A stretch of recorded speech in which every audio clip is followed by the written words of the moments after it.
Bonjour et bienvenue sur le podcast Par voix basse à voix haute. Que vous soyez posé dans le canapé, sur la route ou en train de jongler avec votre journée, prenez place à nos côtés. À notre micro, vous entendrez des expériences en maison de naissance, des témoignages de sages-femmes et enfin des sujets liés à l'accouchement physiologique. Ici, les voix résonneront haut et fort. Nous ne sommes pas des professionnels de la périnatalité, mais deux mamans passionnées, convaincues que chaque famille a le droit d'avoir le choix du lieu où elle souhaite donner naissance. Notre objectif est simple, mettre en lumière les maisons de naissance en métropole et en outre-mer. Non pas en opposition aux autres formes ou lieux d'accouchement, mais bien comme une option précieuse dans le panel des choix possibles. Nous espérons que cette saison vous offrira des réponses, des inspirations et peut-être même des émotions. Nous souhaitons avant tout transmettre des expériences intimes et authentiques. Alors bienvenue derrière les portes des maisons de naissance, bienvenue dans Par voix basse à voix haute.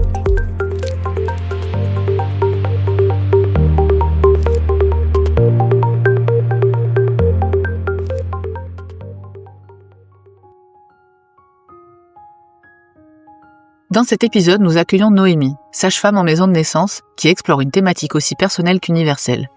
Que se passe-t-il lorsqu'on passe de soignante à patiente ? Est-il possible de vivre pleinement sa grossesse et son accouchement lorsque l'on connaît les protocoles et les risques ? Elle nous partage son regard sur les patients issus du milieu médical, souvent perçus comme ayant du mal à poser leur cerveau, et nous montre que ce défi ne concerne pas seulement les professionnels de santé. Elle revient avec sincérité sur sa propre expérience de suivi et d'accouchement en maison de naissance et tout ce que ça lui a demandé. Lâcher prise, faire confiance, accueillir, pour se laisser pleinement traverser par ce qu'elle vivait. Aujourd'hui, Noémie partage sa vision et son vécu en tant que professionnelle, mais aussi en tant que femme. Bonjour Noémie. Bonjour Julie, bonjour Capucine. Bonjour Noémie, merci d'être venue partager ton expérience à notre micro. On est très contente de t'accueillir aujourd'hui, mais avant d'entrer dans le vif du sujet, est-ce que tu pourrais te présenter ? Alors moi c'est Noémie, j'ai 29 ans, j'habite dans l'Isère, je suis sage-femme depuis 6 ans, depuis 3 ans en maison de naissance à la maison de naissance de femmes à Bourgoin et ma famille est composée de mon cher et tendre Nicolas, de mon fils de 2 ans et demi Nathanaël et puis d'un bébé en préparation actuellement. Merci pour cette présentation. Et est-ce que tu pourrais nous définir ce qu'est pour toi une maison de naissance, s'il te plaît ? Du coup, une maison de naissance, pour moi, c'est un lieu sécuritaire où on peut faire tout un parcours de grossesse, la naissance, où on a un suivi qui est personnalisé, qui se fait avec des personnes qu'on apprend à connaître au fur et à mesure et avec qui on apprend justement à se sentir à l'aise et confortable en fait. C'est un bon entre-deux, je trouve, entre l'accouchement à la maison et l'accouchement en structure hospitalière, clinique et hôpitaux publics, parce que ça permet effectivement d'avoir quelque chose de moins protocolé, de plus personnalisable, d'avoir ce suivi global avec une ou plusieurs sages-femmes quand c'est en binôme ou en trinôme, tout en ayant le côté très sécuritaire d'avoir l'hôpital en fait à proximité en cas d'urgence. Voilà. Merci pour cette définition. Aujourd'hui, on a fait le choix de t'inviter parce que tu es sage-femme, donc en maison de naissance, comme tu viens de le dire, mais aussi parce que la thématique de ce mois-ci nous amène à réfléchir à l'impact des connaissances médicales des patients et des patientes sur le suivi et aussi sur l'expérience d'accouchement. Tu vas nous parler à double titre, du coup, comme tu viens de le dire, parce que t'es enceinte et t'as déjà un enfant, et on va comprendre que ton parcours est un peu singulier, vu qu'on va comprendre que tu as eu la chance et l'opportunité d'accoucher sur ton lieu de travail. Aujourd'hui, du coup, tu vas nous parler en tant que professionnelle qui accompagne, mais aussi en tant que femme et mère qui a eu cette expérience en maison de naissance. Pouvoir entendre ton regard sur l'accompagnement et toutes les sensations que tu as vécues, c'est tout ce qu'on espérait pouvoir partager avec toi aujourd'hui. Mais avant ça, tu vas pouvoir nous raconter plus en détail tout le parcours qui t'a amené à cette histoire de vie.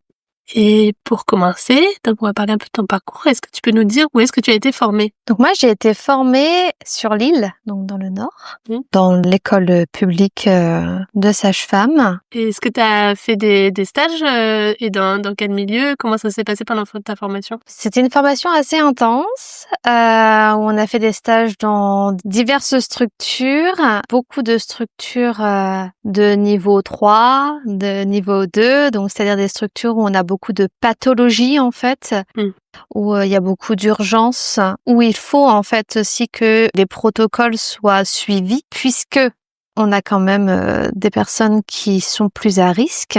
On avait très peu de stages en libéral. J'ai pas eu la possibilité de faire des stages en maison de naissance parce que dans le Nord, on n'a pas de maison de naissance et que j'avais demandé en fait un stage en maison de naissance en 5e année. Mais comme c'était en expérimentation, les maisons de naissance que j'avais contactées étaient un peu frileux d'avoir des étudiants parce que c'était un peu particulier.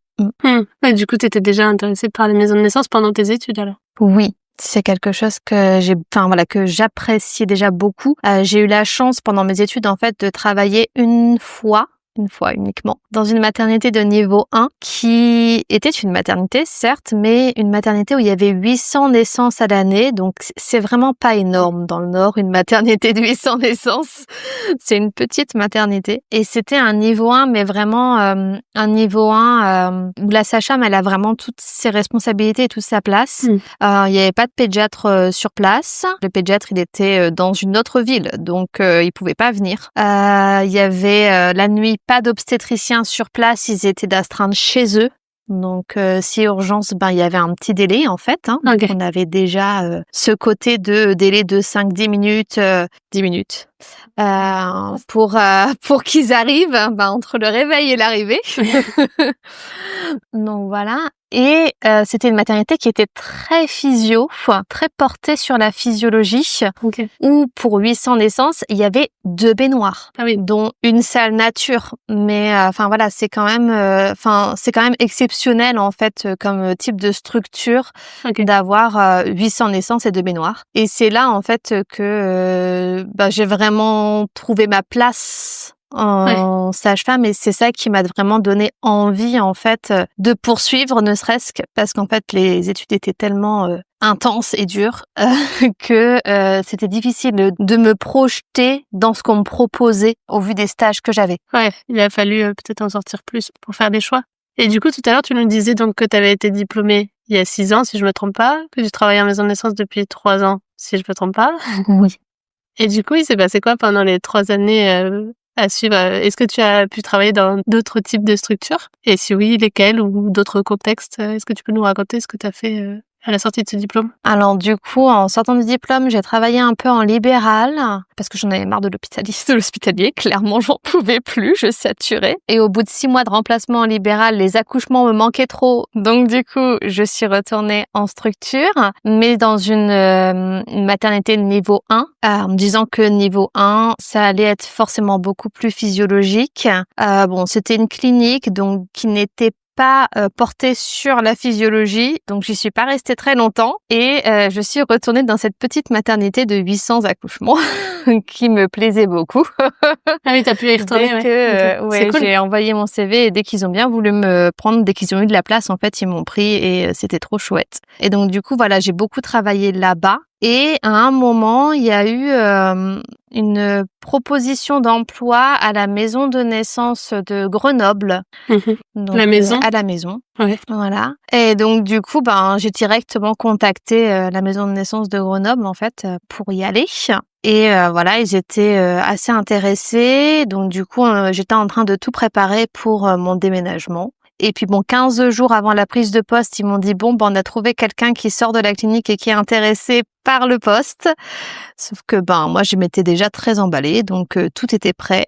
J'avais déjà mon logement, j'avais déjà tout sur Grenoble, et donc du coup je suis partie sur Grenoble. Je me suis dit tant pis, c'est pas grave, j'y vais. Et du coup je suis partie dans la clinique qui était partenaire, qui est toujours d'ailleurs partenaire de la maison, qui est aussi une clinique qui est très connue pour ses suivis physio. Et au bout de 9 mois à travailler là-bas, en voyant qu'il n'y avait pas de place qui se libérait à la maison de naissance, et en fait n'étant toujours pas à l'endroit où j'avais envie d'être, j'ai commencé à regarder aussi la 2e maison de naissance de l'Isère, parce qu'on a de la chance dans l'Isère, il y a 2 maisons de naissance.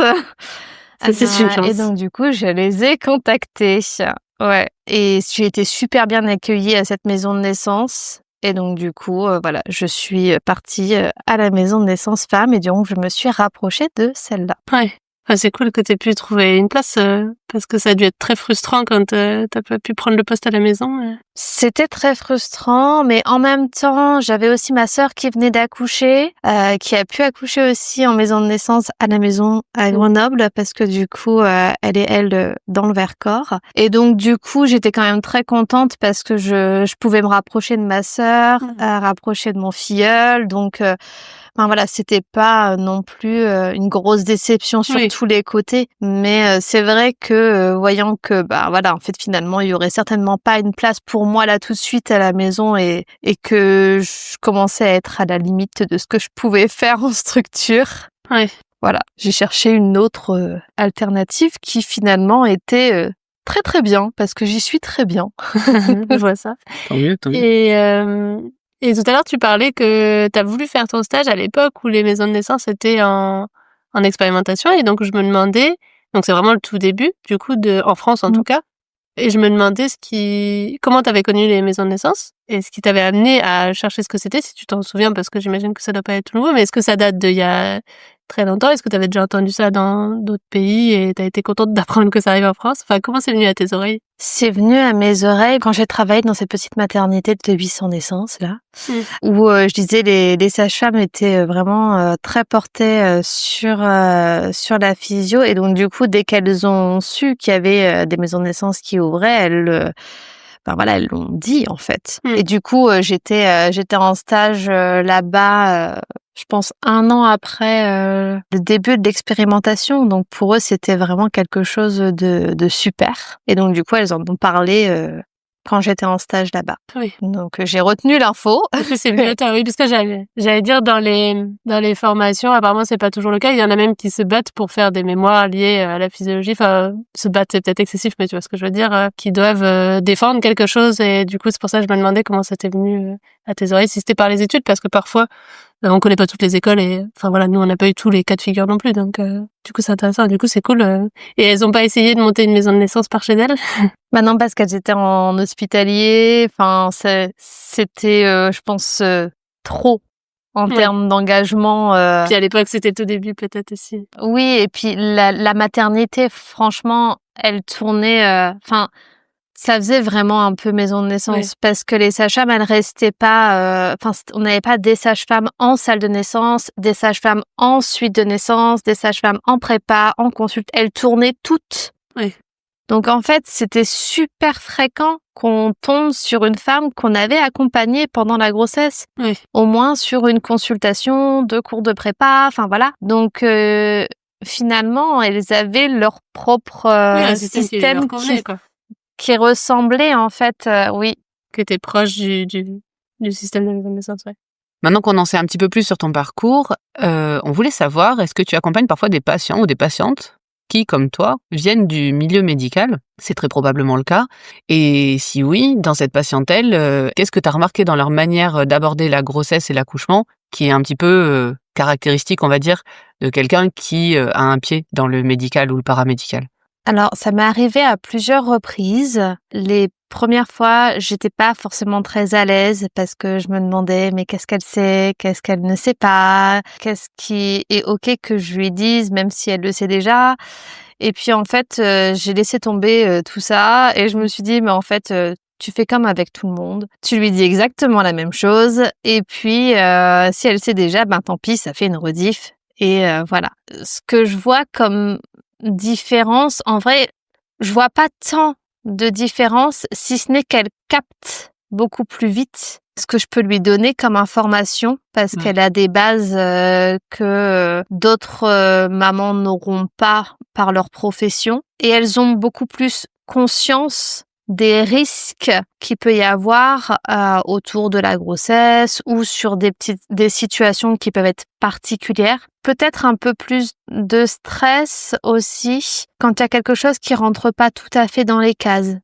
Et ça dépend aussi de leur formation. Mais j'entends par là que si elles voient dans leur bilan sanguin que c'est en gras, ce qui peut interpeller, tout de suite, elles vont m'envoyer un message, une photo, me demander ce que j'en pense. Alors qu'une femme enceinte, elle a plein de bilans qui sont en gras parce que ça rentre pas dans les normes habituelles du hors grossesse. Du coup, ça change pas quand on est enceinte, les critères, ils évoluent pas? Non. Je savais pas que les normes Non, ils au changent niveau pas des les prises de normes. sang, ça pourrait être Pas par dans le rapport aux critères, tu vois. laboratoire. Ouais.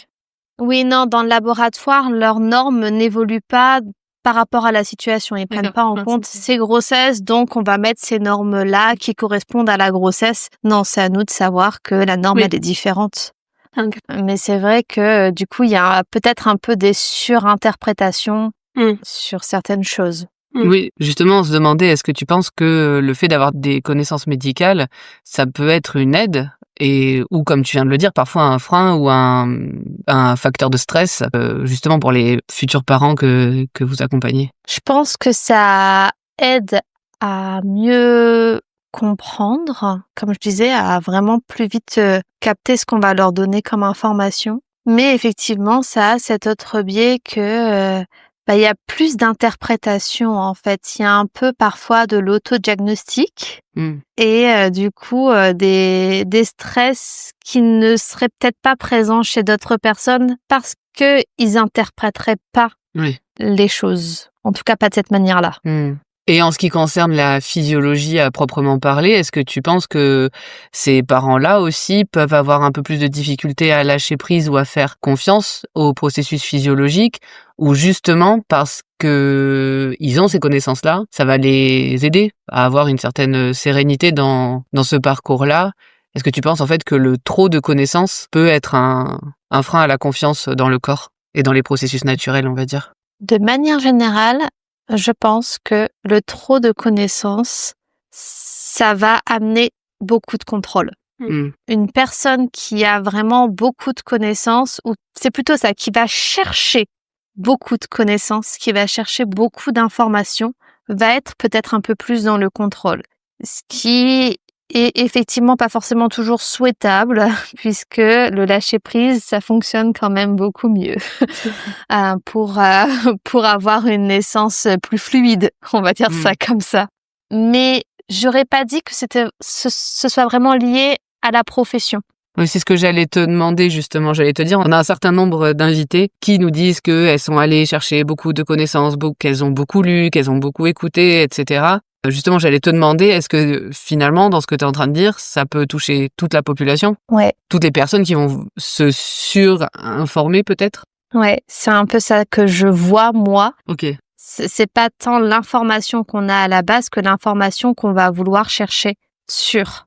Parce que finalement, en fait, on a des professionnels de santé qui sont tout à fait capables de lâcher et en fait de vivre la chose en tant que mère et pas en tant que kiné, médecin, sage-femme, infirmier. Et on va avoir aussi des mères qui vont être très informées et qui vont vouloir accoucher en tant qu'experts presque de l'accouchement naturel. Et puis finalement, ça va être peut-être un peu plus difficile puisqu'il y aura ce contrôle qui sera un peu plus présent. Et puis, ça peut parfois amener aussi des frustrations.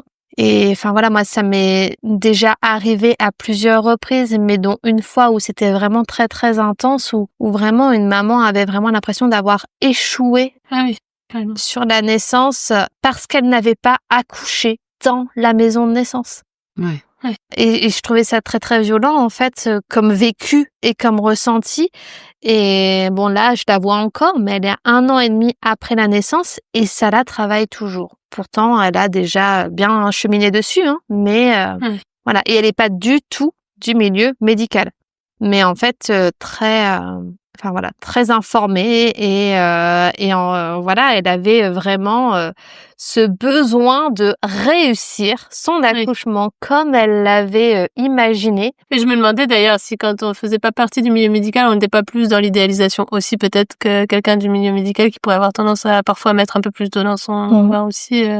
Du fait de savoir que tout est possible, entre guillemets. Oui, c'est ça, la faculté peut-être à un moment donné de relativiser parce qu'on sait que tout ne se passe pas dans un monde idéal. que peut-être une personne qui n'est pas du milieu médical a moins travaillé cet aspect-là. Si tu dis qu'elle a cherché à vraiment Tout connaître, s'informer, tout. tout connaître pour vivre son accouchement idéal, mais finalement elle a peut-être un peu moins de recul. Et je dis ça en toute humilité parce que je fais partie des gens qui ne sont pas du milieu médical, hein, il faut bien le savoir. Et du coup, c'est rigolo, ça me fait penser, le mois dernier, on a eu une invitée qui était sage-femme et elle racontait à l'inverse du coup, enfin c'est rigolo par rapport à ce que tu dis, elle disait que elle avait posé son cerveau de sage-femme et qu'elle était venue en patiente, tant et si bien qu'elle savait même pas qu'elle savait pas, entre guillemets, les examens qu'il fallait faire. Qu'elle se livrait ouais, elle était maman et c'est tout. En fait, le reste, c'était la sage-femme qui se débrouillait et c'était très drôle, dans l'épisode qu'on a fait, c'était assez rigolo de voir cet aspect alors qu'elle était elle-même sage-femme, elle dit: «Oui, mais là, Peut-être quand la j'étais bien contente sage-femme de lui faisait laisser, les prescriptions, elle se disait: «Ah oui, c'est vrai, ouais, il y c'est a ça. ça qui arrive à ce moment-là». Mais elle se Elle disait pas en amont de la consultation: «Ah aujourd'hui, il va se passer ça ou ça». Et je trouve ça assez impressionnant d'ailleurs. Tu nous raconteras peut-être un peu plus toi, dans ton expérience, ce qu'il en est tout à l'heure. Mais oui, c'est vrai que je trouve ça admirable d'avoir cette, capacité-là, en fait. Parce que je pense que c'est pas, évident. Ouais, et ça, je pense que c'est pas évident, mais de manière générale, et je trouve que c'est même bénéfique en fait. Oui. Enfin, avoir une personne qui arrive à poser son cerveau pendant sa grossesse et surtout en fin de grossesse, quelle que soit sa profession en vrai, mais encore plus quand on a les connaissances, et ben c'est quand même gage que la personne, voilà, ça va aller quoi. Elle a confiance. Ouais. Oui. Et du coup, je me demandais parce que là, tu parlais, c'est pas, très précis si tu parles de l'accouchement ou du suivi. Est-ce que tu as remarqué une différence? Parce que les gens peuvent être dans le contrôle tout le long du suivi, au moment de l'accouchement, ils se rendent compte que c'est pas finalement, ça se passe pas comme ça. Ou est-ce que tu as vu même des accouchements où ça a bloqué, enfin, ça a créé un souci particulier du fait justement d'avoir été trop dans ce contrôle tout le long, jusque même le jour J? Ah ben oui, on peut très bien être en contrôle tout le long jusqu'à même le jour J, et on peut apprendre à lâcher prise le jour J. Oui, c'est ça ce que j'allais dire. Tu as des cas dont tu te souviens, l'un ou l'autre? Oui. En fait, même de manière générale, j'ai envie de dire, ça se voit beaucoup que on est capable de contrôler et de bloquer, entre guillemets, l'évolution de son accouchement, et ça, on le voit beaucoup chez les mamans qui ont déjà un enfant. OK. 2 enfants parfois, mais un enfant, là, on y est presque pour toutes. Ouais. Où en fait, tout le temps que l'enfant va être présent à côté d'elle ou à domicile, enfin voilà, tant qu'elle va avoir une part de son cerveau qui va être focalisée sur sur cet aîné, va bloquer en fait son accouchement. Et dès que le premier est pris par une autre personne, à ce moment-là, ça va aller très très rapidement. Ouais. Mais le contrôle, en fait, il est pas Pas toujours conscient, en fait. ouais, voilà, c'est pas toujours conscient, mais c'est vraiment ce contrôle, que ce soit parce qu'on veut contrôler la naissance, qu'on veut qu'elle se passe bien, en fait, qu'elle se déroule comme elle est censée se dérouler dans notre tête, ou que ce soit contrôlé tant que il y a quelque chose qui parasite en fait un peu notre cerveau, en tout cas qui prend de la place au niveau de notre cerveau, quel que soit ce qui prend de la place, que ce soit des questions, que ce soit ah oui, il faut que je fasse ça. Ça, c'était juste de manière générale.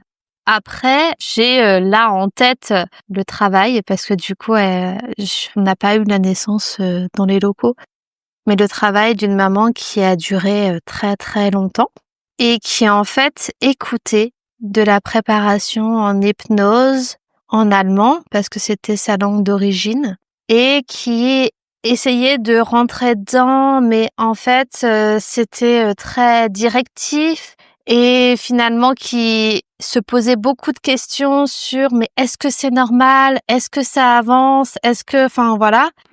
Et pourtant, tout le long, elle avait ces contractions qui étaient quand même très régulières, très intenses, très rapprochées.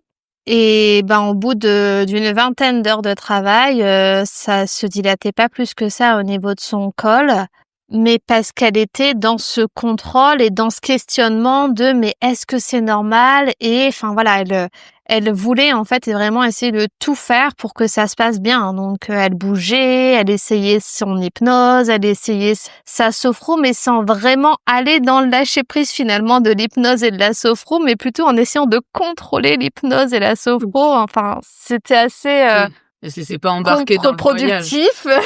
Voilà, c'est ça. Et puis finalement, au bout de ces vingtaines d'heures de travail en maison de naissance, elle a décidé de monter pour avoir une péridurale. Et c'est quand elle a fini par avoir sa péridurale que ça a fini par se dilater, parce que du coup, en fait, elle a lâché à ce moment-là. Où enfin voilà, c'était de toute façon, c'est pas comme je l'avais prévu.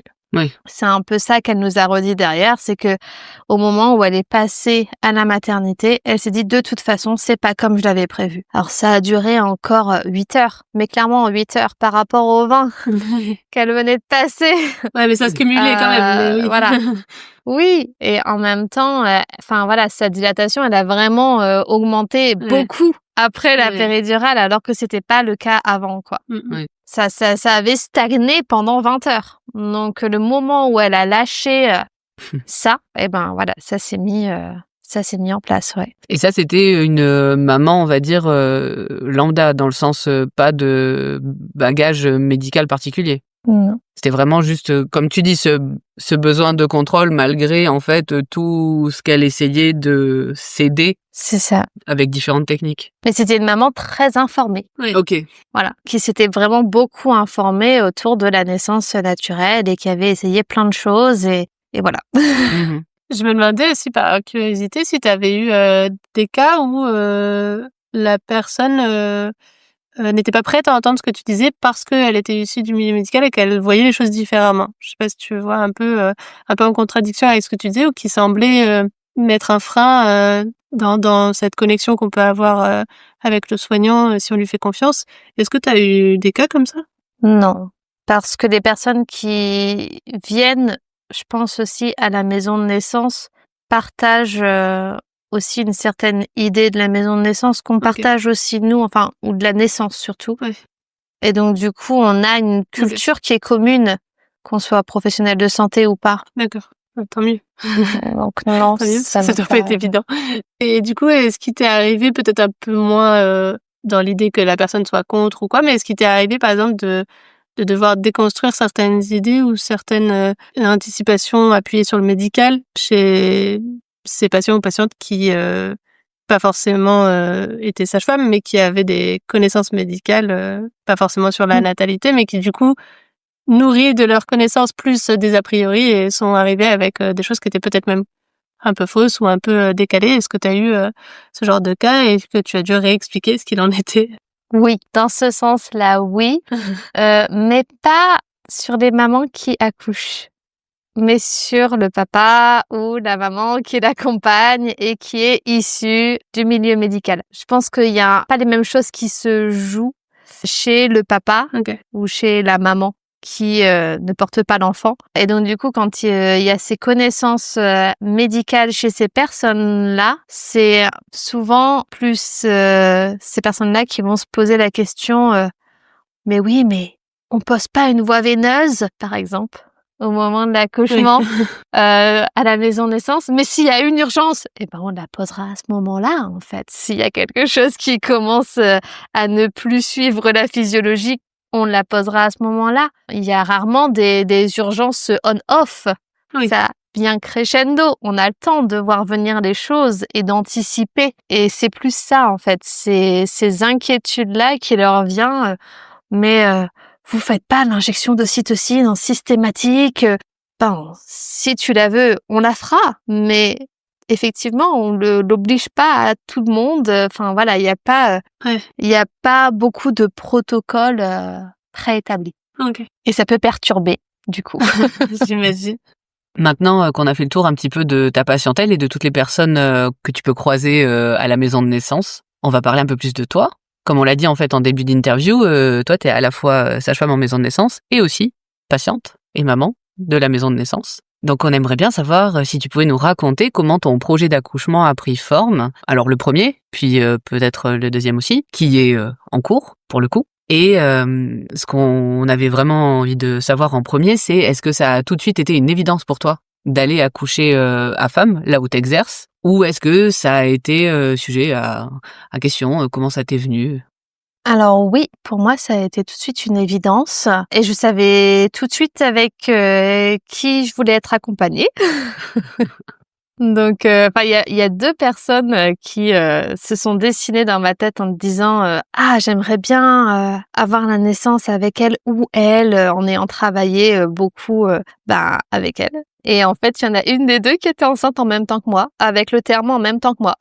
Donc voilà, c'était très bien comme ça. J'ai pas eu à choisir. Donc oui, c'était évident pour moi. Ça l'était moins pour Nicolas, mais qui a très vite adhéré aussi au projet de la maison de naissance, mais effectivement au début à se questionner et à se dire mais t'es sûre pour un premier tu préfères pas l'hôpital, c'est quand même plus sécuritaire et puis peut-être que tu vas vouloir une péridurale, enfin voilà. Ouais. Donc, il y a eu toutes ces questions-là qui sont venues, qu'il a posées. Voilà, il m'a demandé: «Mais pourquoi tu veux souffrir?» Donc voilà, mais vraiment des questions, banales, en fait, qu'on peut avoir et qui étaient importantes d'être posées à ce moment-là. Et voilà, finalement, en découvrant un peu plus la maison de naissance, parce que du coup, en fait, il y était pas allé, lui. Il avait pas vu mon lieu de travail J'allais te encore. demander justement, est-ce qu'il connaissait ton lieu de travail ou est-ce que tu avais déjà pu lui partager pourquoi tu aimais ce lieu, pourquoi tu aimais y exercer, ou justement ça a été l'occasion? Alors, il savait un peu pourquoi j'aimais travailler là-bas, un peu beaucoup même, parce que du coup, comme je suis assez passionnée et qu'on a quand même déménagé en grande partie pour que je travaille en maison de naissance. Enfin voilà, il était tout à fait conscient que c'est quelque chose qui me tenait beaucoup à cœur et que j'aimais beaucoup et qui me nourrissait et qui me nourrit d'ailleurs toujours beaucoup. Mais autant y travailler, c'est quelque chose, autant y être en tant que parent, c'était pas la même chose. Pour toi, tu dis que ça a été une évidence d'aller accoucher là-bas. Tu as eu même des gens qui se sont dessinés dans ta tête parmi tes collègues. À aucun moment, ça a soulevé des questions, justement, peut-être plus tard, pendant le suivi, de te dire ce lien que tu as en tant que professionnel, est-ce que ça impacte le suivi ou est-ce qu'au contraire, ça a encore plus permis à ce que tu lâches prise, à ce que tu te laisses aller un petit peu comme on disait au début de l'interview? Ou est-ce que par moment, il y avait quelque chose d'un peu ambigu ou un peu complexe, tu vois, un entre-deux? C'est vrai que ça, c'est quelque chose qui est pas forcément très évident parce que pour le coup, je pense que mon choix de la personne qui me suivait était aussi parce que j'étais tout à fait consciente que cette personne, elle saurait très bien faire la part des choses entre OK. le professionnel que je suis et la personne dans l'intimité Ouais. que je peux être. Et donc du coup, même si voilà, c'est posé quand même des questions où je me suis dit: «Est-ce que je peux lui dire ça? Est-ce que ça va changer son regard?» Je me sentais tout à fait en sécurité pour lui dire parce qu'en fait, je me suis dit: en fait, il faut qu'elle sache parce que ça peut être des points de vulnérabilité pour telle ou telle chose et je sais qu'elle va pas, enfin voilà, que c'est pas quelque chose qu'elle va dire parce qu'il y a Oui. ça aussi, hein, pas forcément le dire à l'équipe avec laquelle je travaille, hein, tu vois? Et c'est pas quelque chose qui va me caractériser pour mon travail aussi, quoi. Oui, quand tu reviendras en tant que professionnel au sein de l'équipe. Mmh. Mmh. Oh, c'est intéressant. C'est chouette que tu aies pu avoir cet accompagnement-là. Ça me questionne du coup, est-ce qu'aujourd'hui c'est la même personne qui t'accompagne pour cette deuxième grossesse ou est-ce que la vie a fait qu'il y a eu une évolution à ce niveau-là? Non, j'ai la chance, elle exerce toujours à la maison de naissance, donc c'est toujours la même personne. On prend les mêmes et on recommence. Voilà. Bah, c'est Ce chouette sera en une tout cas équipe qui gagne, si comme dirait l'autre. ouais, c'est chouette en tout cas si ça vous convient à toutes les 2, enfin à tous les 3 même si on implique ton conjoint dans toute cette aventure. Là, on vient de parler de la relation de toi à ta sage-femme, mais au niveau du suivi en lui-même et de ton vécu dans ton corps, de ta grossesse et de ton accouchement, est-ce que tu penses comme on disait tout à l'heure, que le fait d'être à la fois dans le médical, d'être sage-femme, et là, de le vivre, enfin, parlons plutôt du coup de la première fois que tu as vécu ça, est-ce que tu penses que ça a plutôt compliqué ou enrichi ton suivi et le jour J? C'est difficile de répondre pour cette première grossesse, tout simplement parce que la première grossesse, elle n'était pas prévue. Ok.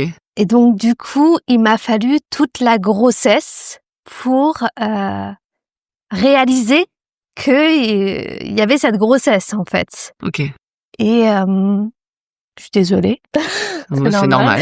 Il n'y a pas de souci. Prends ton temps. Heureusement qu'on a 9 mois pour faire un bébé. Complètement. Ça sert aussi.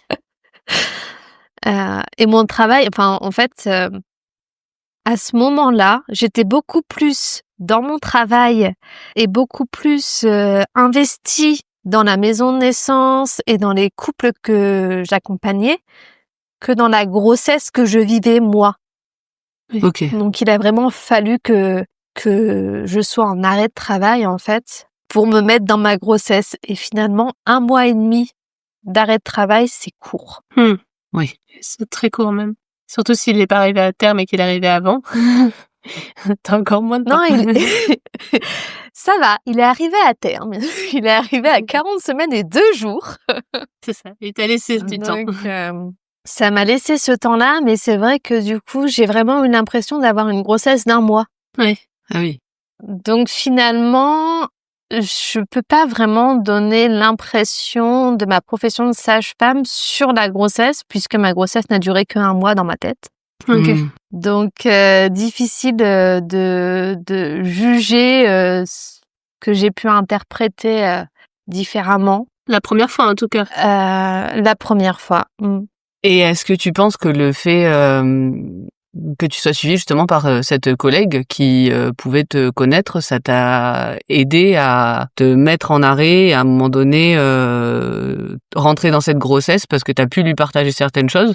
Ou est-ce que si tu avais été suivie par quelqu'un finalement qui ne te connaît pas ou qui connaît pas ton contexte de travail, ça aurait été encore plus difficile? Non, je pense pas que ça m'ait aidé à me mettre dans ma grossesse. Je pense que j'aurais pu faire tout ce que je voulais. Ça m'aurait pas aidé à me mettre dans ma grossesse parce que j'ai essayé. Voilà, j'ai fait comme les mamans qui se investissent peut-être. Enfin voilà, j'en sais rien. Mais j'ai essayé l'autonomie. Enfin voilà, j'ai essayé des choses. J'ai même pris un carnet que je tiens toujours d'ailleurs pour écrire des messages au bébé tout au long de ma grossesse. Mais en fait, même en faisant ça, c'était comme si j'essayais de me forcer à rentrer dans la grossesse, alors que j'y étais pas. Voilà. Et aujourd'hui, pour ta deuxième grossesse, qu'en est-il? Et aujourd'hui, pour ma deuxième grossesse, je pense qu'il y a toujours un petit blocage. Bon, alors celle-là, elle était prévue. Ok. Bah, ça change déjà quelque chose, j'imagine. Déjà, ça change quelque chose. Ouais. Voilà. Elle était planifiée. Elle est arrivée très rapidement, mais parce qu'on est très fertiles, en fait, Nicolas et moi. Mais voilà. En fait, je pense que je suis quelqu'un de très passionné par mon travail. Et donc, tant que je travaille, c'est mon travail, quoi. Enfin, voilà, c'est quand même très, très important et ça reste vraiment dans le premier plan. Et voilà, finalement, du coup, je rentre peut-être pas tout à fait dans ma grossesse, mais voilà, cette grossesse-là, c'est pareil, je n'y rentre pas tout à fait dedans, mais quand même beaucoup plus que pour Nathanaël. C'est-à-dire que j'ai tout à fait conscience que j'ai un bébé dans le ventre, voilà, ce qui n'est pas forcément le cas pour Nathanaël. C'était entre le déni et la conscience. Je savais, mais quand même pas tout à fait.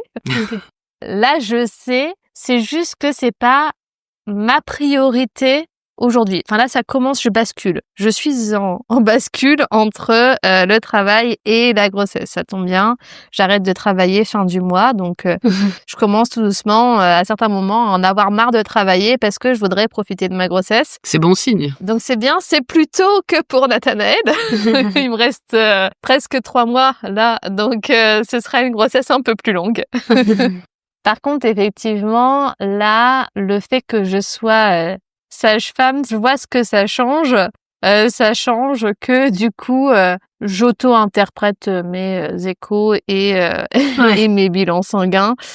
Et en fait, voilà, c'est vraiment en mode qu'il y ait des consultations ou pas, ça changera pas grand-chose parce que s'il y a quelque chose, je le saurai puisque je suis sage-femme. Donc c'est juste pour dire de faire la femme enceinte que je vais en consultation, mais est-ce que vraiment j'en ai besoin? Ouais, toi, tu ressens pas forcément le besoin? Non, là, j'en ressens pas forcément le besoin. Enfin, je dis, je suis en train de basculer, mais jusqu'à récemment, je ne ressentais pas particulièrement le besoin. Et je pense que ça peut être un peu perturbant aussi pour la sage-femme qui m'accompagne parce que j'ai remarqué, la pauvre, elle a essayé de me faire de la prépa, mais j'étais tellement pas dedans qu'en fait, je n'avais presque rien à faire de ce qu'elle me racontait. Non, je n'avais rien à faire de ce qu'elle me racontait parce que déjà, je le savais déjà et parce que c'était pas le moment pour moi de me parler de ma grossesse. Donc, Oui, mais j'allais dire justement, tu nous parlais des bilans ou de l'interprétation des échos, ce genre de choses, mais au-delà de ça, il y a justement la prépa et puis ce qui est assez spécifique dans les maisons de naissance, c'est des consultations assez longues où on va aussi donner la place au conjoint, de pouvoir s'exprimer, de parler des émotions et tout. Donc finalement, toi c'est un tout, c'est pas juste l'aspect médical de ta grossesse avec les données qui peuvent être interprétées, c'est aussi finalement, comme tu viens de le dire, le fait que ce soit pas le moment de rentrer dans de la prépa ou ce genre de choses. Et est-ce que le jour J, alors du coup on revient sur ton premier accouchement, vu que le deuxième va avoir lieu dans quelques mois, t'as réussi quand même à te laisser porter par tes collègues ou est-ce que il y avait encore une certaine retenue ou ta conscience professionnelle, on va dire, qui a pris le dessus par moment? Et ben alors justement, du coup, pour le jour J, je pense que j'illustre très bien les questions qui devaient se poser avant le podcast. J'ai retenu mon accouchement, je pense, jusqu'au bout. Okay. Où j'arrivais pas en fait. J'étais dans mon rôle de sage-femme et pas dans mon rôle de femme en train d'accoucher. Oui. D'accord. Donc là, oui, sur le jour J, il y a eu, un vrai frein à mon accouchement parce que je suis sage-femme. Ok. Du début jusqu'à la fin. Enfin, j'ai perdu mon bouchon muqueux. La première chose que je me suis dit, c'est je vais accoucher aujourd'hui, mais intuition. Et après, je me suis dit, mais attends, tu sais très bien que tu peux perdre ton bouchon muqueux et pas accoucher aujourd'hui. Et finalement, le travail s'est mis en route ce jour-là. Donc, mon intuition de femme enceinte était bonne et mon blocage de sage-femme était pas bon. Voilà, il n'était pas au bon endroit. Et après, quand j'ai commencé à avoir des contractions, j'ai dit à Nicolas, va te reposer, va dormir parce que ça va être pour cette nuit. Et donc, du coup, il est allé se coucher. C'était une très bonne idée parce que ça a duré, du coup, très longtemps. Et voilà, j'ai fait mon travail à la maison et en fait, je sentais que ça avançait pas, que mon col, il se dilatait pas. Et je me suis examinée moi-même, et mon col, il était fermé, il était long et ça se dilatait pas. Voilà. Et du coup, je me demandais si c'est rigolo, en maison de naissance, on dit justement qu'il faut pas spécialement communiquer le nombre de centimètres pour justement lâcher prise. Ouais. Et toi, tu t'es pas passé par ce cap côté sage-femme en te disant vaut mieux pas que je regarde, ça m'évitera de me mettre dans mon cerveau conscient. Eh ben non, parce qu'en fait, avant, sans examiner, je sentais que ça avançait pas. Okay. Et pourtant, j'étais vraiment dans l'interprétation. Je me dis, mais là, elles sont toutes les 3 minutes, elles sont fréquentes, elles sont intenses. Pourquoi je sens que ça bloque? Et donc, du coup, je me suis examinée pour voir si mon ressenti était le bon. Okay. Bah, bien sûr qu'il était le bon, parce que ça n'avançait pas, effectivement. Et à 3h du matin, ça avait commencé à 16h, ça avait commencé à se régulariser à 20h. À 3h du matin, j'avais des contractions qui étaient bien intenses. Donc, je réveille Nicolas pour qu'il me soutienne. Et donc, Nicolas, il est quand même assez spécial. Donc, je le réveille pour qu'il me soutienne. Il fait la vaisselle. Voilà. C'était... Faut que ça soit prêt quand le bébé arrive. il a fait sa nidification à ce moment-là, le papa. Donc, il a fait la vaisselle, il a bu son café, il s'est lavé, il est allé faire un tour dehors. Donc, il est arrivé à 5h du matin, il m'avait toujours pas massé, il m'avait toujours rien fait. Ça faisait 2 heures qu'il était en train de faire son petit cocon, de nettoyer ce qu'il y avait à nettoyer pour que tout soit prêt. Enfin, il n'avait pas compris, je pense, le principe de je te réveille pour que tu me soutiennes, pas pour nettoyer la maison. Donc voilà, c'était bon, a posteriori c'est marrant, mais sur le moment, franchement, un peu envie de lui jeter l'éponge à la tronche. J'étais dépitée. Ça doit être un peu dur à vivre, surtout si ça fait déjà, si je calcule vite fait, ça te fait à peu près 15 heures là à ce moment-là que t'es en travail. Ouais. Tu dis ça a commencé à 16h, s'il est entre 3 et 5 heures du matin, là on est entre 15 et 17 heures, je me dis fou, c'est un moment où t'as bien envie d'être accompagné. Ouais. Donc du coup, à 4h30, je lui ai dit appelle la sage-femme, tu lui dis que c'est pas le moment, mais il faut qu'on aille à la maison de naissance, quoi. Moi, j'ai besoin d'aller à la maison de naissance. Oui. Et donc, du coup, il appelle la sage-femme, il lui dit oui, Noémie, elle me dit qu'il faut qu'on parte. Et moi qui crie, tu lui dis que je suis pas dilatée, hein, que c'est pas le bon moment. Mais là, il faut qu'on y aille. Ouais, mais si tu sens dans tu vois, tu parlais tout à l'heure de l'instinct de femme, si tu sens dans ton instinct de femme que ça va aider au processus, c'est pertinent. J'avais besoin de soutien, en fait. Oui.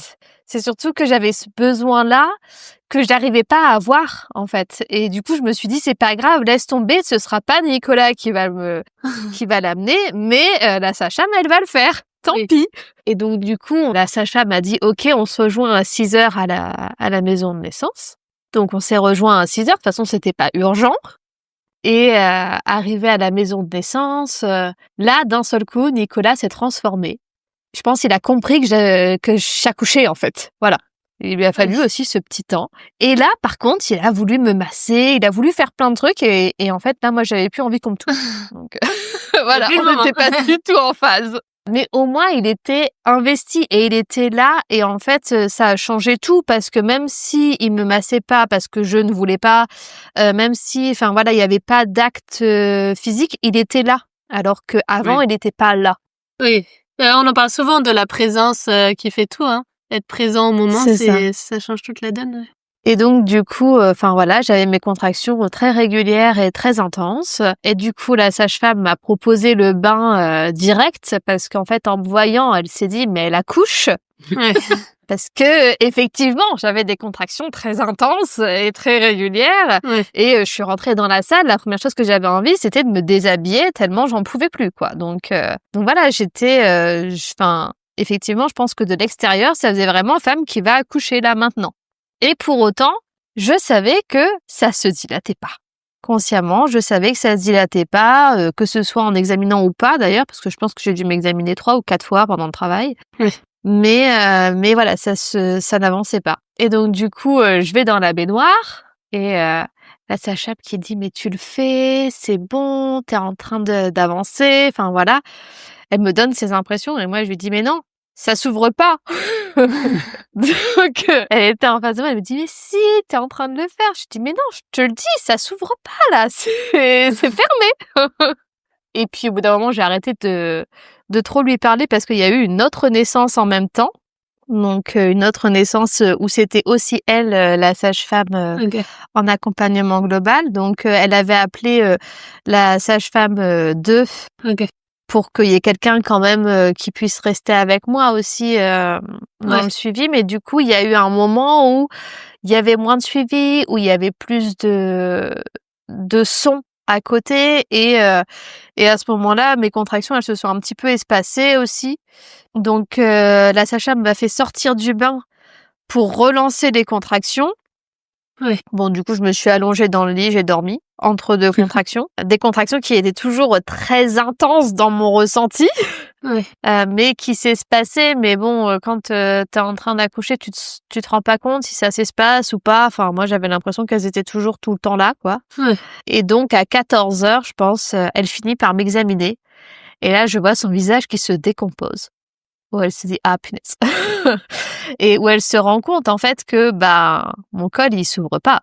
Enfin, Ah ouais.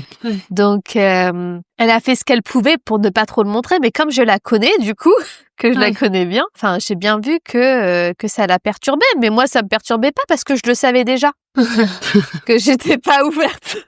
Donc voilà, elle me dit bon, écoute, on va essayer de faire de la relaxation, tout ça. Donc elle est restée 1 heure à côté de moi à essayer de faire de la relaxation. Et je sais plus, 1 ou 2 heures après, je pense 2 heures après, elle m'a réexaminée, ça avait pas beaucoup bougé, donc elle a commencé à parler de péridurale, enfin, ou c'est moi qui en ai parlé, je sais plus, enfin bref. La péridurale est arrivée sur le sujet à ce moment-là. Et puis, la sage-femme 2 a dit: «Non mais attends, on va appeler une personne qui est formée en libération émotionnelle». Ok. Avec lesquels vous travaillez ou... Avec laquelle, elle a l'habitude de travailler. Ok. Voilà, donc elle dit: «On peut essayer, ça coûte pas grand-chose, enfin voilà, Oui. on teste». Vu la quoi. situation, oui. C'est ça. Et donc Nicolas, qui est absolument pas dans ces délires-là, Ah, il dit: «Bah OK, on teste». oui. Mais parce Ça il en pouvait plus non plus, en fait. Donc il dit: «OK, on teste». Donc à 17h, on fait cette libération. Enfin, il fait la libération émotionnelle parce que moi, j'étais complètement incapable de répéter des phrases et de toucher mes doigts. Enfin voilà, parce que c'est un peu, c'est comme ça qu'elle fait faire. Hein. Elle nous fait toucher des chakras, des mantras, pardon. Enfin, et elle fait répéter des phrases. Sur le moment, moi, j'étais en mode, mais qu'est-ce qu'elle m'embête à me poser des questions alors que c'est pas le moment. Enfin, voilà. Et donc, Nicolas, à côté, qui répétait ses phrases en touchant ses doigts et qui me regardait. Donc, c'était un grand sujet de rigolade après l'accouchement parce que du coup, il a dit quand même, tu te rends compte de ce que tu m'as fait faire. Donc, voilà. Et en fait, après ça, ça s'est lâché, en fait. Enfin, voilà. Ok. Donc, ça a vraiment libéré quelque chose. Donc, il y a des choses qu'on ne On maîtrise pas. qu'on C'est le cas de le dire. peut pas maîtriser. Voilà, c'est ça. Donc, ça a vraiment libéré quelque chose à ce moment-là. Et là, ça s'est mis, ça a commencé à s'ouvrir. Et là, j'ai senti que ça commençait à s'ouvrir. Ok. Donc, c'était très bien. Et c'est à ce moment-là que l'image de la péridurale m'est revenue parce que c'était très, très intense. Et où, en fait, je me suis dit, mais en fait, je ne tiendrai pas la position assise, dos arrondi pour la pose de péridurale. Et là, donc, à nouveau, le côté sage-femme qui vient et qui se dit, non, mais il faut que tu tiennes cette position-là pendant 15 minutes. Non, mais en fait, je tiens pas cette position-là pendant 15 minutes. Ah ouais. Donc, en fait, je vais pas faire ça. Tant pis, j'accouche. Et finalement, j'ai accouché à 23h45, quand même. Un bon marathon. Mais ouais, mais en fait jusqu'à 18h, donc fin de cette libération émotionnelle, jusqu'à 18h, mon col ne s'était pas dilaté. Ah ouais, ça faisait quoi, 24 heures, ouais. Un peu plus, ouais. Mais il était fermé en fait. Il était fermé jusqu'à 18h. Donc finalement, mon travail d'ouverture de col s'est fait de 18h à 23h45. Donc ça a été finalement très rapide, l'ouverture du col, quand ça a bien voulu. Quand tu t'es déjà épuisée, parce que finalement c'est pas rien plus, toi t'avais pas forcément dormi, mine de rien, même si c'est rapide, le côté effectif, il y a quand même tout ça qui a travaillé avant aussi, quoi. C'est ça. Et c'est vrai que la sage-femme 2 qui était là pour le premier me dit toujours, là sur cette grossesse-ci, elle me dit, mais ça a été rapide en fait ton accouchement. Ouais. Je lui dis, ben en fait on n'a pas eu le même accouchement parce que pour moi ça a pas du tout été rapide. Oui, forcément, parce qu'elle, je Ça vois dépend pas à partir de quand tu comptes et C'est ce qui ça. compte, ouais. Parce qu'elle dit, t'as fait un très long pré-travail, mais après ton travail en soi, il a été très rapide. Oui, mais ça fait quand même partie de ton vécu du moment, en fait. C'est ça. Pour toi, en tout cas, en tant que femme. Et l'intensité du travail, j'ai pas senti de différence entre le début, entre 3h du matin, parce que avant, oui, il y avait une différence, mais entre 3h du matin et 23h45, j'ai pas senti de différence en termes de sensation sur les contractions. Oui, il y a des femmes qui disent que ça va crescendo et tout, alors que toi, à partir de 3h du matin, t'as passé un cap et là, c'est resté de la même intensité jusqu'au bout, en fait. C'est ça. Donc du coup, comme dit Capucine, il y a un côté aussi très fatigant et épuisant physiquement, mais du coup aussi mentalement à endurer ça minute après minute, heure après Puis le heure. sentiment que ça avance pas, j'imagine aussi que c'est quand même pas l'idéal. Ouais. oui. Surtout, comme tu dis, avec ta connaissance, avec le fait que tu étais sculpté, enfin, toi, tu étais vraiment sûr que ça n'avançait pas, donc c'est encore plus violent aussi pour que ça... Enfin, ça crée, j'imagine, aussi émotionnellement... peut-être tu bloquais un peu, mais du coup, voilà, et ça remet la boucle dans le truc où tu dis, peut-être je bloque, mais en fait, c'est bloqué, et du coup, enfin, cette espèce de truc a dû mettre du temps, ouais, à se débloquer.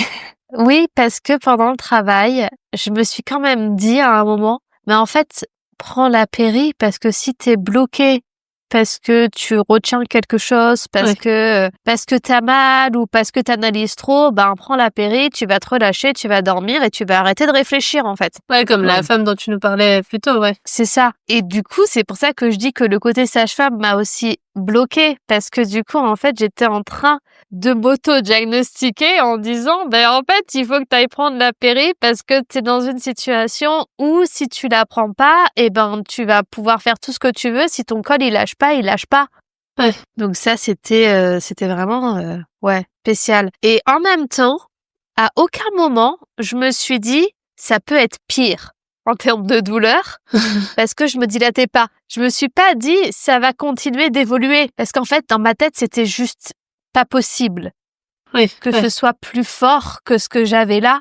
Et même si mon col, il se dilatait pas, je me disais pas, tu vas passer tes 5 centimètres, tu vas mourir, en fait. Enfin, Je vois ce que tu me disais, non, mais parce que j'y suis déjà, en fait. Donc, J'entends ce que tu dis pour la douleur. Je me pose la question aussi pour, on va dire, la bonne santé de bébé. Il y a des femmes qui, justement, n'ont pas forcément les connaissances médicales, qui se disent, et ça, c'est, je pense, de la projection du fait d'être néophyte dans le domaine, qui projettent le fait qu'à un moment donné, si un travail n'avance pas, ça peut nuire à la bonne santé du bébé. Toi, dans ton instinct, tu te disais, OK, je sens très bien que ça n'avance pas, mais à aucun moment donné, t'as eu un stress, en tout cas, t'as pas eu l'air de nous le dire, que ça puisse nuire à ton bébé parce que du coup il subit trop de contractions trop fortes, etc.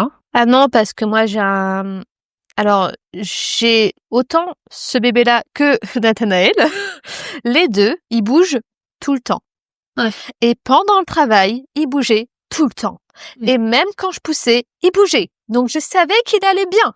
Il bougeait, tout allait bien, il n'y avait pas de souci. Donc même à des moments, j'avais juste envie qu'il arrête de bouger, quoi. Enfin, laisse-moi tranquille entre deux contractions. C'est fatigant. Mais au moins j'avais aucune inquiétude sur sa vitalité parce qu'il bougeait dans tous les sens. Donc c'est que ça allait, quoi. Et du coup, c'est quand même rassurant aussi. Malgré ce blocage, tu comprenais que c'était vraiment lié à toi, que tu mettais pas en péril ton bébé. Et ça, je pense que ça joue aussi dans le fait, à un moment donné, que ça puisse durer, le fait de pouvoir hésiter à faire la péridurale ou pas.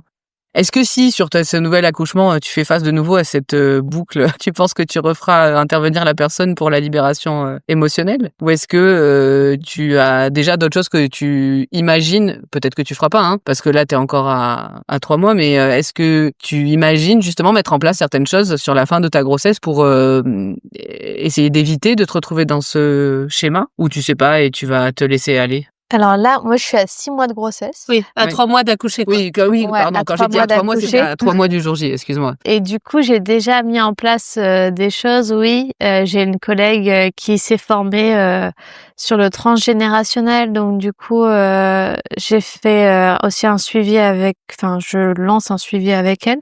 Donc voilà, ça me permet aussi de poser les choses qui peuvent me bloquer peut-être avant. En tout cas, ce que je peux faire avant sera fait avant, et puis ce qui se fera le jour J se fera le jour J. Mais effectivement, si ça se bloque, oui, je l'appellerai en fait cette personne parce que, en tout cas, si elle est dispo, parce que je vois pas la plate 3 heures du matin. Mais ce que je veux dire, c'est que voilà, ça reste une ressource qui pour toi était bénéfique et que voilà, tu te dis outre là tout ce que je mets en place que j'avais pas mis en place parce que justement, t'as peut-être envie d'éviter de revivre un travail aussi long, on va dire. Je sais pas, hein. Envie de vivre peut-être quelque chose de différent. Le fait que ça puisse être une ressource dans ta boîte à outils, on va dire. Oui, pour moi, c'est quelque chose qui peut être utilisé, mais pour être tout à fait honnête, je pense pas. Bon, après, tout peut arriver, mais je pense pas que je vais me retrouver dans la même situation. Tout simplement parce que c'est pas la même situation sur cette grossesse-là. Enfin, c'est une grossesse qui a été prévue et je suis déjà maman, en fait. Donc, et c'est un moment de vie où on l'a décidé, donc c'est quand même très différent dans l'approche. Oui, Il de y a toute pas façon, tout ce travail de chaque grossesse, chaque naissance est voilà, unique, on est bien d'accord. Mais je posais c'est cette ça. question principalement pour la libération émotionnelle parce que je repense à l'anecdote où tu dis à ce moment-là, je la regarde et je me dis mais pourquoi elle est en train de m'embêter avec ces questions, c'est pas du tout le moment. Et donc je me disais est-ce que ça peut rester quand même des outils intéressants le jour J? C'est aussi pour les personnes, tu vois, qui nous Ouais. écoutent et qui pourraient se retrouver dans des blocages, tu vois, en fin de grossesse ou le jour J. Non, mais complètement. Et puis après cette naissance, j'ai pu le proposer aussi à des mamans quand elles dépassaient le terme, Ok. ou ça m'est arrivé aussi de demander une fois sur une naissance pour aider à débloquer aussi. Oui. Donc oui. Mm. Et du coup, maintenant que tu avais traversé une grossesse un peu particulière, puisque elle avait duré moins de temps, en tout cas dans ton esprit, puis cet accouchement assez intense où tu as passé plusieurs étapes aussi. Après, il y a le postpartum. Et on est encore accompagné dans le suivi global par les mêmes sages-femmes qui nous suivent pendant la grossesse et pendant l'accouchement. Et du coup, est-ce que tu peux nous parler de comment tu as vécu ça et de ce que ça t'a apporté ou de en quoi ton rôle justement de sage-femme a pu interférer ou venir, comme à la grossesse et à l'accouchement, faire changer des choses? Alors du coup sur le post-natal, ça a été plutôt aidant finalement d'avoir les connaissances de sage-femme parce que du coup j'avais pas de peur sur comment tenir mon enfant, sur ce qu'il fallait que je fasse. Enfin voilà, j'avais les connaissances nécessaires pour m'en occuper sans me poser de questions en fait sur ce qu'il fallait faire, comment bien le faire, etc. Mmh. Après enfin ça n'a pas non plus bloqué la place de Nicolas parce que même s'il me posait les questions de comment faire, et ben il a très vite trouvé aussi sa place après que je lui ai expliqué les choses. Enfin voilà. Mais oui, ça a été plutôt positif sur le post-natal. Ouais. T'as pu échanger des choses, notamment avec les sages-femmes? Ben ça m'a permis d'avoir peut-être moins besoin de passage aussi Oui, ok. des sages-femmes hein, parce que du coup j'avais pas de questions particulières sur le post-natal. On a eu juste un petit passage à vide où ben il avait perdu du poids, qu'il était très fatigué et qu'il avait du mal à manger, donc du coup on a dû mettre en place le tire-lait, le dalle au doigt, enfin voilà, toutes ces choses-là pendant 24 heures. Mais je savais très bien pourquoi on en était arrivé là. J'étais tellement fatiguée que j'ai dormi et que je n'ai pas vu peut-être des signes d'éveil de mon bébé et je ne me suis pas posé la question, tiens, ça fait 8 heures qu'il n'a pas mangé, c'est pas normal. Même si j'étais tout à fait consciente que c'était pas normal, j'étais très contente d'avoir dormi. Il fallait bien récupérer du Après, si marathon tu dis que aussi. ça a duré 24 heures, le dalle, finalement, c'est pas grand-chose. Voilà, c'est ça. Ça a pas duré très longtemps parce que du coup, pareil, en fait, je savais utiliser un tire-lait, je savais faire du dalle au doigt. Enfin voilà, donc en fait, c'était des choses qui m'étaient pas non plus inconnues. Et donc, je pense que ça a été plus efficace certainement que pour Oui, sans doute. OK, oui. d'autres couples, tout simplement parce que ça durait moins longtemps et que du coup, ben, je pouvais dormir quand même entre deux et que j'étais tout à fait consciente que si je le réveillais toutes les 2 heures la journée et toutes les 3 heures la nuit, ben, ça durerait beaucoup moins longtemps que si je faisais toutes les 4 heures, quel que soit jour ou nuit, quoi. Mhm. Donc, j'ai préféré raccourcir les temps de repos entre deux, mais que ça dure moins longtemps pour que derrière, je sois tranquille, en fait. Ouais, ouais. Donc voilà. Mais écoute, sacrée expérience. Merci de nous avoir partagé tout ça. On va essayer de conclure tranquillement cet épisode en s'intéressant aujourd'hui à toute cette aventure. Quel impact ça a sur la sage-femme que tu es, sur ta relation en fait aux femmes que tu suis. Qu'est-ce que tout ce vécu a apporté dans ta manière de pratiquer ton métier aujourd'hui? Est-ce qu'il y a des changements concrets dans ta posture, dans ton écoute ou ta manière d'accompagner les femmes que tu pourrais nous partager? Oui, du coup, je fais beaucoup plus attention, je pense, aux histoires de vie et aux blocages que je peux entendre sur des couples que j'accompagne. Enfin, je vais pas proposer la même chose à un couple qui est vraiment dans sa grossesse qu'à un couple qui va avoir un peu du mal à s'installer dedans, tout simplement. Je vais peut-être donner un peu moins d'informations précises sur certaines choses. Enfin, voilà, je vais essayer de, comment dire, je vais donner les connaissances qui me semblent les plus importantes pour le jour J et pour vraiment s'installer dans l'accouchement. Enfin voilà, autant pour donner un exemple un peu concret, autant sur les préparations à la naissance, quand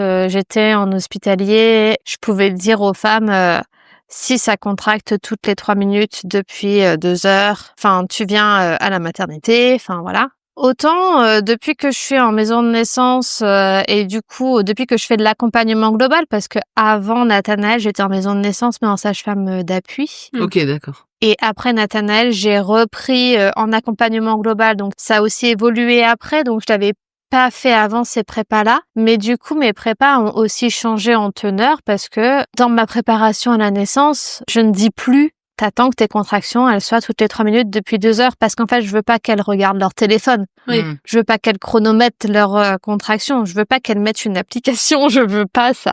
Donc en fait, je leur dis en fonction de l'intensité.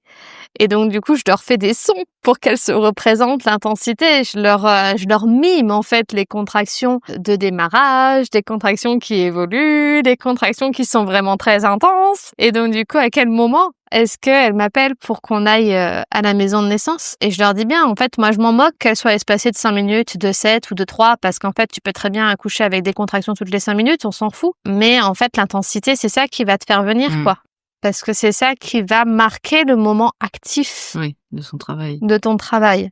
Donc ça, et l'état modifié aussi de conscience. Mais enfin voilà, c'est plus les mêmes choses que je vais donner comme point d'appel. Comme point de repère, ouais. Pareil, avant, je pouvais vraiment expliquer les complications, etc.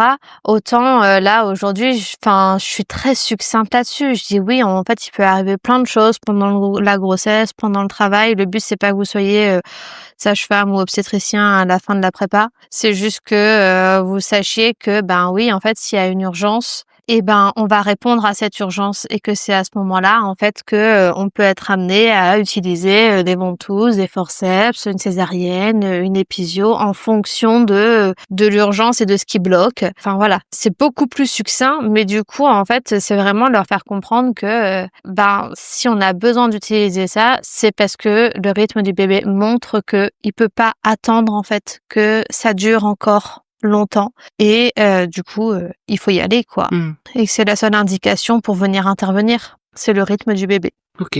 Après effectivement je suis beaucoup plus j'ai aussi proposé, donc comme je disais, la libération émotionnelle pour des mamans qui avaient du mal à lâcher pendant la grossesse, pour des mamans qui dépassaient le terme et où on voyait qu'il y avait un petit quelque chose qui bloquait. Et ça m'est arrivé une fois pendant un travail. Parce qu'en fait, on peut pas le faire non plus sur tous les travails qui bloquent. Parce qu'un travail qui bloque, mais c'est la nuit, c'est le week-end, ben on va pas l'appeler, quoi. Elle est pas disponible. Donc, on fait d'autres choses aussi. Et comme c'est souvent la nuit et le week-end, les naissances... En tout cas, c'est quand même plus la nuit et le week-end que la journée en semaine. C'est quand même, c'est une ressource qui peut être intéressante, mais qui est aussi limitée sur le temps, quoi. Ouais. Donc voilà, c'est pas mal. En fait, je le propose plus en amont aussi, parce que le retour que j'ai eu également de Nicolas, c'est que finalement, a posteriori, il a dit oui, mais en fait, à ce moment-là, tu dirais oui à n'importe quoi, en fait. Quand tu es en train d'accoucher, on te propose une solution, tu vas dire oui quoi qu'il en soit. Et tu prends peut-être pas la mesure de ce qu'on te propose. Et c'est quand même quelque chose qui est rémunéré, de demander, une personne qui fait de la libération émotionnelle, elle est rémunérée. Et il dit, en fait, c'est pas très correct de me demander un consentement à ce moment-là, parce qu'en fait, est-ce que vraiment on peut dire que t'es consentant quand t'es un peu sur du désespoir, quoi. Donc c'est quand même mieux de le proposer avant que pendant. Oui. Donc voilà, ça a changé quoi d'autre? Ça a changé que du coup, parfois, je partage aussi un peu mon vécu avec les couples, pas de manière, systématique. Pas systématiquement du tout, mais voilà, ça m'est déjà arrivé, oui, de pouvoir dire des choses qui étaient plutôt personnelles aussi, pour leur dire que en fait, c'est bien beau de dire il faut lâcher prise, mais qu'en fait, le moment venu, c'est beaucoup plus difficile à faire qu'à dire. Et voilà, enfin, ce genre de choses. Et de me rendre compte de la réelle douleur que ça peut être, en vrai. Oui. Parce que c'est vrai qu'on sait en soi que c'est douloureux, on le voit, mais quand on le vit, c'est aussi différent. Et aussi avoir conscience que la douleur, en fait, elle n'est pas vécue pareil et qu'elle n'est pas vécue pareil aussi en fonction du moment de l'accouchement. Parce que ce que j'avais pas dit aussi tout à l'heure, c'est que moi, quand mon col était complètement dilaté et que le bébé descendait dans le bassin et qu'il arrivait sur le périnée, j'étais trop contente. Parce que j'avais mal ailleurs. Ça me brûlait, mais ça me faisait mal ailleurs. Et du coup, je me sentais libérée de plus avoir mal dans le dos, en fait. Alors qu'il y a des femmes qui vont nous dire que le pire dans leur accouchement, c'était cette sensation de cercle de feu au niveau du périnée. Alors que pour moi, mon vécu, c'était une délivrance, en fait, d'avoir cette brûlure au niveau du périnée parce que c'était plus la même chose. Ouais. C'est clair. Et c'était la fin en plus. Et c'était la fin en plus. Ouais. Oui, à ce moment-là, j'avais plus particulièrement conscience que c'était la fin, mais juste j'avais mal ailleurs et c'était ça bien. libère un peu. Ouais. Pour en revenir aussi à tes patients du coup du médical, qui comme toi ont une certaine conscience des choses, est-ce que tu aurais un message à leur transmettre tout particulièrement à eux? Est-ce qu'il y aurait justement peut-être des pièges à éviter ou au contraire des attitudes particulièrement aidantes pour pas tomber dans ce côté un peu contrôle ou comme toi une boucle qui crée un blocage à un moment donné? En vrai, c'est facile à dire, hein, mais c'est vraiment de se faire confiance. Mais ça, c'est quelque chose qu'on pourrait dire à tout le monde aussi, de se faire confiance et de faire confiance à la personne qui nous accompagne, parce que finalement, c'est pas à nous de tout contrôler. Et si on essaye de tout contrôler, c'est aussi souvent parce que on a un défaut de confiance en soi, peut-être aussi, et ou en l'autre. Mais voilà, je pense que ça dépend de la situation. Mais oui, ce serait plus ça, quoi, de faire confiance en son corps, qu'il est capable de le faire et que ça se passera bien comme ça se passera, que ce sera sa propre histoire et puis voilà. Et du coup, en tant que sage-femme, est-ce que tu aurais un message à transmettre aux soignants qui accompagnent les parents du milieu médical? Eh ben, je le dirais dans le sens. Je leur dirais de se décentrer de l'accouchement et de redonner l'accouchement aux parents. Parce qu'on apprend beaucoup à contrôler un accouchement quand on fait nos études, dans les études de sage-femme, mais pas que. On doit surveiller, contrôler, que ça rentre bien dans ce qui nous est recommandé. Et si ça dépasse, c'est là qu'il faut qu'on intervienne pour que ça revienne sur le bon chemin. Mais voilà, enfin, moi, j'ai beaucoup appris au début. Il faut que ça se dilate à 1 centimètre par heure. Ça a changé au fur et à mesure. C'est passé à 1 centimètre toutes les 2 heures, 1 centimètre toutes les 4 heures. Mais n'empêche, il y a quand même des normes qui sont très restrictives. Et donc, du coup, si on ne rentre pas dans ces cases, c'est à ce moment-là qu'il faut proposer quelque chose de médical, mettre de l'ocytocine, rompre la poche des os, enfin voilà, tout ce qu'on peut venir induire.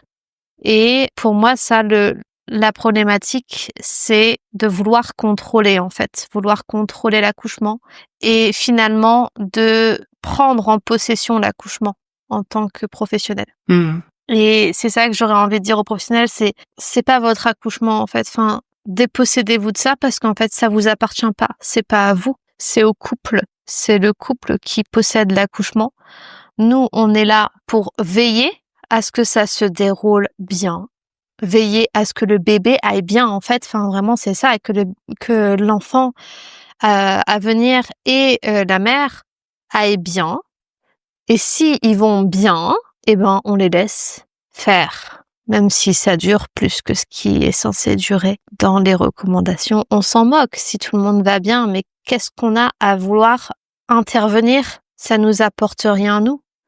Et c'est pas, enfin voilà, ça nous appartient pas, en fait. Donc arrêtons de vouloir prendre quelque chose qui nous appartient pas. Pour moi, il faut vraiment prendre les parents comme des parents. On s'en moque qu'il soit médecin, moi je m'en moque qu'il soit anesthésiste, je m'en moque qu'il soit kiné, sage-femme, infirmier.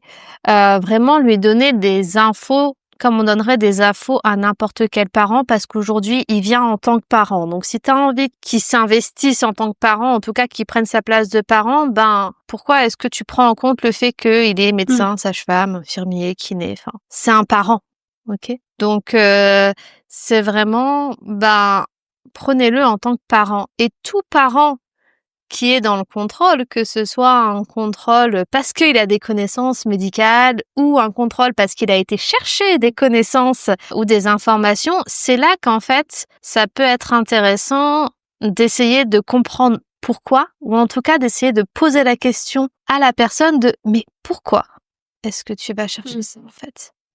Qu'est-ce qui, en toi, te demande d'aller chercher ça?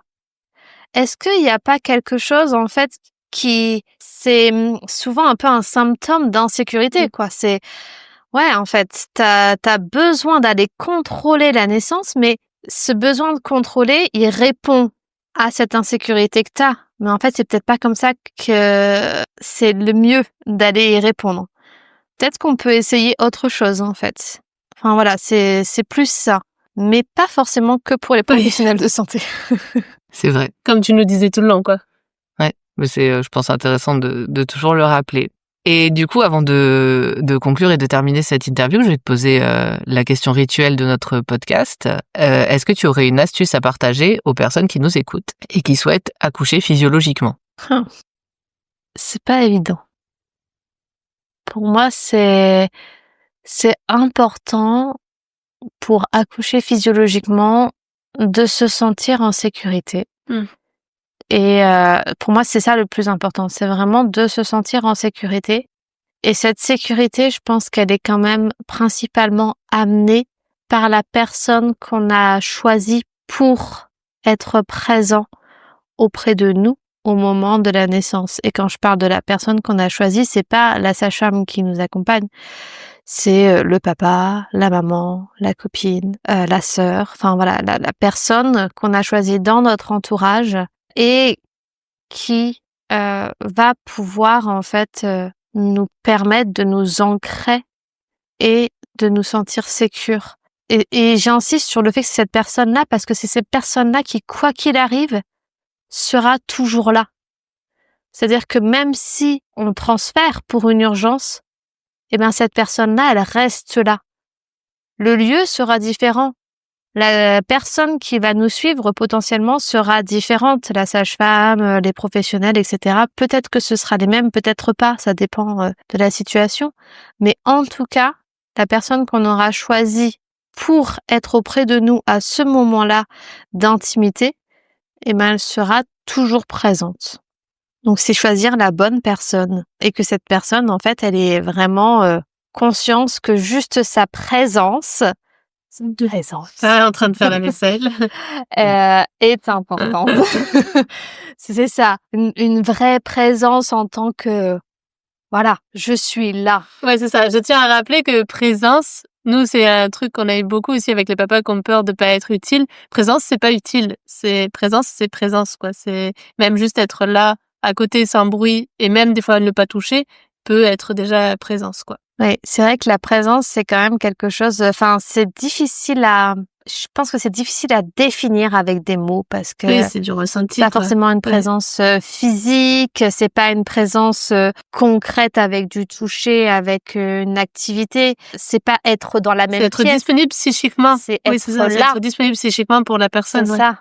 C'est être avec l'autre, en fait. C'est peut-être ça, la présence, c'est être avec l'autre, qu'on y soit vraiment.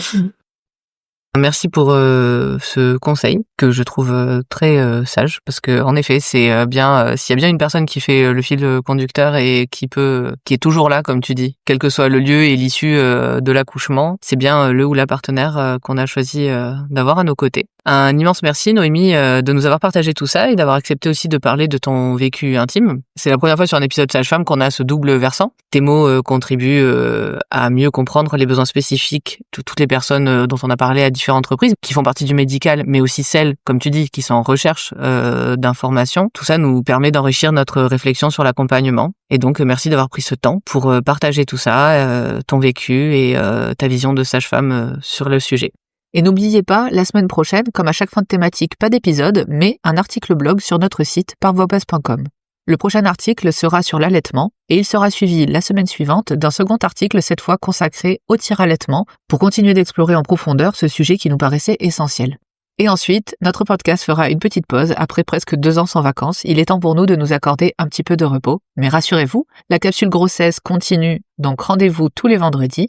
Et puis en notre absence, on essaiera de vous faire quelques petites surprises, des petits posts de temps en temps, et on se retrouve à la rentrée. En attendant, prenez soin de vous. Au revoir Noémie, à bientôt. À bientôt, et puis merci à vous de m'avoir accueilli, c'était un grand plaisir. Merci, au revoir Noémie. Vous venez d'écouter le podcast Par voix basse à voix haute. Votre aide est essentielle. Si vous aimez notre travail, dites-le en partageant cet épisode, en nous laissant un commentaire ou en cliquant sur j'aime. Retrouvez-nous aussi sur Tipeee si vous souhaitez soutenir notre projet financièrement sur la page Tipeee/Par voix basse à voix haute. N'hésitez pas à vous abonner si vous voulez être notifié des prochains épisodes. Merci encore d'être là avec nous et d'écouter ces moments de vie uniques et intenses. Et souvenez-vous, il n'y a pas de bon accouchement. L'histoire qui compte, c'est votre rencontre.